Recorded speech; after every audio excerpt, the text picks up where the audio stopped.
welcome to my channel. If you are new here, then welcome. Today I'm here to talk about something that I absolutely am just obsessed with, and I'm genuinely saddened by the fact that this particular thing has now been cancelled. For the time being anyway. And that thing is Anne with an E. If you are familiar with Anne with an E, then fabulous. But if you're not, then I'll just let you know very quickly what it is. Anne with an E is a series that is shown on Netflix, all about Anne of Green Gables. So Anne of Green Gables is a series of books written by Lucy Maud Montgomery in like 1908 or something, like early 1900s. And the book series is based in Canada.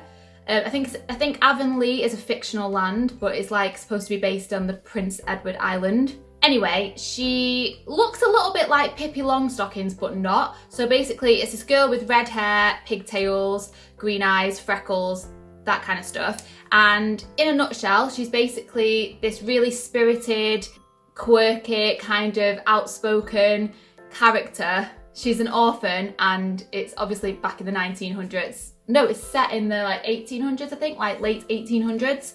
Sorry, history. I'm really bad with time frames. Sorry about that. But yeah, it's around the end of the 1800s. So obviously being a quirky, spirited little redhead probably sets you apart from the crowd back in those days, which is great. So it's kind of all about her life and her being accepted into society and the community as she is, like not having to change, which is kind of relevant today as well, like accepting who you are, which is probably one of the reasons why I just love it so much. It follows her journey and all the people that she meets and the home that she is welcomed into in Green Gables after she's taken in by Marilla and Matthew Cuthbert, who are siblings that live on this farm. Even though it kind of sounds like it's not that interesting maybe on paper, it actually really is. It's a lovely story and it's just wonderful storytelling. It's just very heartwarming, it's very uplifting, it's fun. There's also been many adaptations of the book series. There's a lot of different screen adaptations and like film and even a musical. The way that I heard about Anne of Green Gables was through watching my friend in a musical of it. I hadn't actually really heard much about it until then. I'm really into period dramas and anything period, so it's really up my street. So if you like that kind of thing, then this will be for you. Anyway, Anne with an E is the latest addition to the different adaptations of Anne of Green Gables. And I have to say, I'm not just saying this, I don't say this lightly, it is literally one of the best series I've watched on Netflix. Something about it just kind of captured my heart and captivated me, and I just wanted to know more all the time. And as well as that, it was a really comforting watch. It was something that you could watch cozy in bed, you know, on a rainy day. Even though it's kind of tragic in a lot of places, there's like many dynamics to it, but all of it just has this way of pulling you in and kind of warming your heart, and you find yourself like crying at every single episode for different reasons. Like one minute you're really sad for a certain character, the next minute you're really happy and you're crying with tears of joy. So this YouTube video today is mainly focused on Series 3, so it's not been long since it's actually been released on Netflix. So today, basically, I just want to talk about it because I've been left devastated, and I'm pretty sure that thousands, hundreds of thousands even, of many other people have also been left with this feeling. So I just wanted to address it on YouTube to anyone who may relate. It's been announced that Anne with an E has been cancelled, which is probably one of the most devastating pieces of news I've had so far in 2020. Purely because so many things have been left unsaid. But at the same time, it was such a beautiful ending, but it just left you wanting to hear so much more and see so much more. So it's very sad that we're not going to get to do so. Now, when I first watched Series 3 like a week or so ago, I had no idea that it had actually been cancelled. I didn't pay attention much to what was going on Twitter. And then afterwards, I sort of realised when I searched for season 4. Do you ever do that thing where you watch a series and then as soon as it's finished, you like Googling to see when the next one's going to be commissioned? That's me, I do that all the time. So I did that straight away and literally saw that series 4 was a no-go.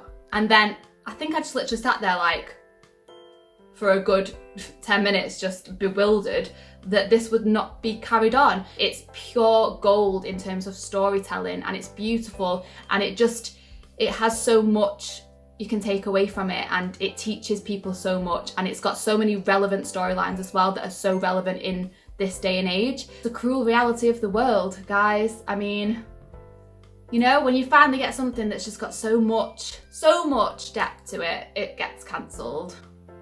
So let's talk about season 3 of Anne with an E and the final episode, and just things that I loved about it, and see if like anyone else relates. I'm just gonna warn you guys now, spoilers will happen in this video. So if you haven't watched series 3 of Anne with an E on Netflix yet, do not watch this video until after you've watched the series. I can't believe I'm telling people not to watch my video. Maybe click it for like save later. So series 2 kind of ended, just like going back in my memories, where they saved Miss Stacey and she got to be the teacher, which was great. Bash and Mary got married, which was lovely. And Anne told Gilbert that she wanted to be a teacher when she grew up, and it was a lovely ending. Avonlea was embracing change for the future. So it all kind of ended on like a positive note, which was great. So series 3, I thought, just had so many emotions rolled in to those 10 episodes. It was literally insane. Stuff that just captures you, and you're so like drawn into it that you can literally feel their pain and feel their happiness and feel every emotion that they're feeling. I think when storytelling can have that effect, that's when you know it's good. Of course, that goes without saying. Anne, who is played beautifully by the lovely Amy Beck McNulty. I can't fault her acting. Like, she's everything that you'd want Anne of Green Gables to be. She just portrays Anne in such a wonderful way. She is so poetic in the way that she speaks. She's so passionate. This character just literally draws you in, and you kind of find yourself wanting to be like her. She's very inspirational. She just has the ability to affect change in the world, and it's just so uplifting and great. In series 3, she's definitely matured. You can see that she's just like a little bit more mellow. She's kind of just loving life in Avonlea with all her friends, with her teacher, with Marilla and Matthew, who she lives with. You actually don't see as much of their relationship in series 3. It's kind of like taken away from her relationship with Marilla and Matthew and kind of emphasised more on her own journey. So it's kind of like going into adulthood. So it's like that transition. Series 3 is definitely my favourite so far. When I tell you about the last episode, oh my goodness, that's what literally made it top everything. So we're introduced to a new family during this series, and it's a Native American family. They're seen as like these Indians that are not part of the community. They're kind of outlaws, if you will. Of course, Anne befriends them. So there's a little Indian girl called Carquet. I think that's how you pronounce her name. I can never quite say it. I think it's Carquet or Carquet.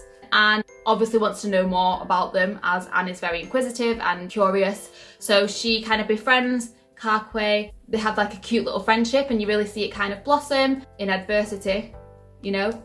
So it's really nice. These people came to say that they wanted to take the Indian children to a school to teach them English so that they can thrive more in the community. And it was like propaganda in a way. It just really reminded me of like the war or something, like when it's advertised it's going to be like this great place that they go to, but then in reality it's the complete opposite. Spoiler alert, Carquet goes away to this school, and then basically it's run by nuns and this reverend guy. They cut all their hair off, they make them dress in these rags, and they beat them and torture them if they've like ever stepped out of line, and they're not allowed to go home. Anne and everyone and Carquet's family are completely oblivious to this. They think she's off having a jolly good time in this school, so it's really heart-wrenching to like watch, because you just really want them to find out and bring her home. Of course, Anne goes to the rescue. This nun puts on this like front and says that the Reverend's away for 2 weeks, but when he gets back they can discuss sending Carquet home. But you know it's a trick, and as soon as Anne and Matthew go back to Avonlea and leave Carquet's family camping out waiting for her, we are hit with the reality that the Reverend hasn't gone away for 2 weeks. He is in fact there, and he has no intention of letting Carquet go. And then what's really irritating is that's kind of the end of that, and it's awful, because I need to know these things, guys. I need to know what happens to her. And that's what I can't fathom about this whole cancellation thing, because you can't just leave us with Carquet locked in a room. So another heart-wrenching thing that's happened, I was literally sat in bed watching it on my laptop, not expecting this, and I could not stop sobbing. Bash and Mary and their little beautiful baby are just having a jolly good time, and then Mary's grown-up son that she had out of wedlock, Elijah, really hate Elijah at this point. Comes back and he's drinking and he can't stand that his mum has this great life now living at Gilbert's house with Bash. So he steals all of Gilbert's dad's things and runs away, and he leaves Mary really upset. Basically, in short, Mary gets sepsis and dies.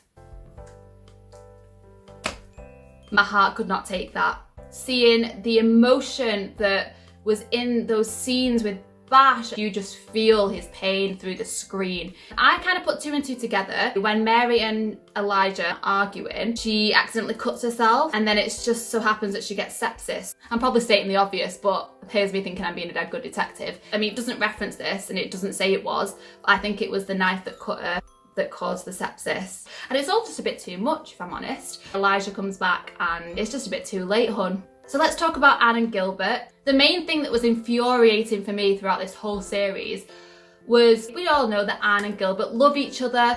They just needed to kiss. Something needed to happen in this series, and I really thought it wasn't going to. And then it gets to the last few episodes and they're just missing each other's cues and hints, and it's just infuriating. It was just cleverly done because it had you screaming at the screen. Anne wrote Gilbert a letter to tell him that she loved him, and then this letter gets left on the table, and then you see it fall on the floor, and then it gets stepped on, and then it gets dragged through the mud, and then eventually it's just there in the mud and Gilbert never receives it. So then Anne thinks that he doesn't love her, and there's all this miscommunication happening. We're introduced to this new character as well, this series called Winifred. Gilbert's like going to propose to her and you really don't want him to. And then towards the end, as Anne's leaving to go to Queen's, Gilbert writes her a letter and leaves it on Anne's dressing table thing. Anne is like livid at Gilbert at this point, thinking that he doesn't love her, and she sees the note and she doesn't even open it. She just sees her name and like says, "Oh, Gilbert, this is world class," or something like that. At this point, I'm like on the edge of my seat, like, oh my god, just open the letter, read it. It says that he loves you, just read it. She rips it up and throws it out the window. And then about 10 seconds later, she decides that that was not a good idea, runs outside and grabs all the little bits, then pieces together a sentence that looks like it was saying he doesn't love her. Literally at this point, I was like, in this day and age, we could just text someone and be like, I love you. This wasn't happening back in the 1800s. Of course it's not. You have to wait for letters and you have to wait for people to arrive back to their house on a horse after like a week of being away. But it shows this lovely ending where Anne and Gilbert meet outside her college house where she is, and they finally kiss, and it's the best thing ever. And I think I clapped out loud and jumped up and literally cheered. Also, throughout this whole series, which I've not even mentioned, Anne's in search of her real family. Then at the very end, Marilla and Matthew find the place where Anne and her family stayed before her parents died. And there's like this book of artwork, and it was from Anne's dad to Anne's mum. It says that her mum was a teacher.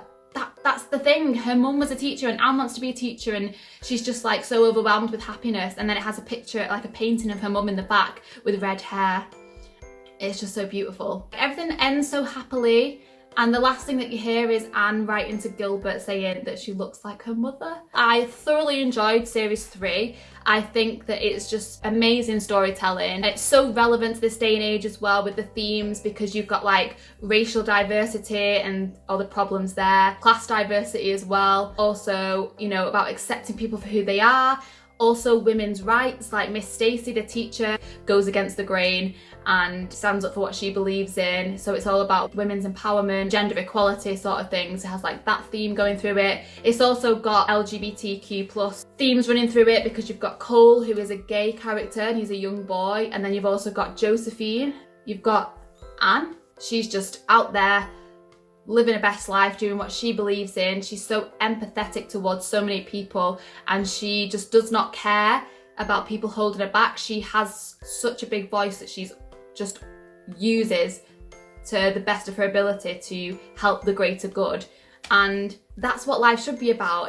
We should have more of that in the world. It's obviously touched the hearts of so many people, because there are now petitions everywhere. It's all over Twitter. Everyone's trying to like sign these petitions for series 4 to go ahead. We want to know what happens to Anne and Gilbert and their journey. We want to see what happens to Diana now that she's allowed to go to Queen. We want to see what happens to Carquay. Like, we need to know she's been rescued. We also want to see what happens to Matthew and Marilla and the farm and like all the other characters. We want to see what happens to Bash, because I really think that him and Miss Stacy, the teacher, are going to end up together. There's so many things left unsaid, even though it was tied up beautifully in the last episode, it was also left with you just wanting to know so much more.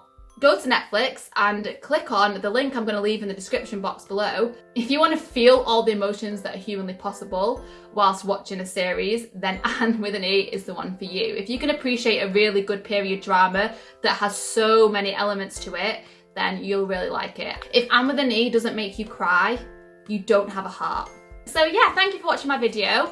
I know I've rambled on a little bit, I just get really passionate about things. This was basically to say that Anne with an E is brilliant, season 3 was amazing, but there's so many things left unsaid. As Anne fans, you know, as a fandom of Anne's fans, God, Enola, what are you doing? As a big fan of Anne, I would love to see it renewed. If you agree, give this video a like, leave a comment, let me know your thoughts on Anne with an E. If you liked this video, don't forget to hit subscribe. If you want to see any more of my videos, then click on my channel. And if you want to see the video I did before this one, click on the link below. It's all about New Year and New Year goals and the panto I was recently in. Have a great day, everyone. If you're not doing anything today, go and watch Anne with an E. I can promise you, you won't regret it.